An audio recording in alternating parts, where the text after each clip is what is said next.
በትግራይ ክልላዊ መንግስት ትራንዚሽናል መንግስቱ በቲፒኤልኤፍ ዋና ኃላፊዎች አሁን ያለኝ እምነት በሰላማዊ መንገድ ጉዳዩ እንዲፈታ ከፍተኛ ፍላጎት አላቸው። በዚያ አግባብ እየሰሩ ነው።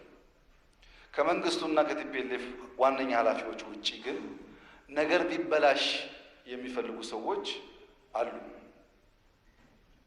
አሁንም እልህኝነታቸው ያልቀነሰ አሁንም የበዛ ቁጣ ያላቸው ግለሰቦች አሉ። ለነሱ ያለኝ ምክር እልህኝነትና የበዛ ቁጣ መጀመሪያ እናንተን ይጎዳል፣ ወንድሞቻችሁን ይጎዳል። ጥሩ አይደለም፣ ተዉት። የትናንትናን ጥፋት በሚደግም መንገድ አትሂዱ። የክልሉ መንግስት አግዙ። ባለፈውም ብያለሁ፣ አግዙ ማለት መልካም ሀሳቦች አብራችሁ ሁኑ፣ ችግር ካለ ደግሞ አርቁ ማለት ነው።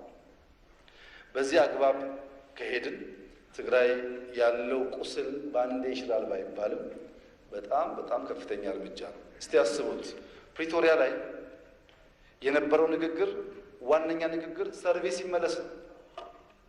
100% ተመልሷል። በትግራይ ሽግግር መንግስት ይቋቋም ነው።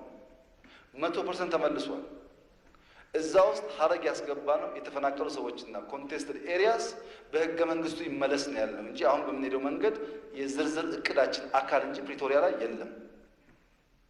ግን በዝርዝር እቅዳችን ህገ መንግስቱ ሪፈር አድርገን የተፈናቀለ ሰው ከየትም ቦታ ቢሆን መመለስ አለበት ባልነው አቅጣጫ መሰረት ከትግራይ ተፈናቅሎ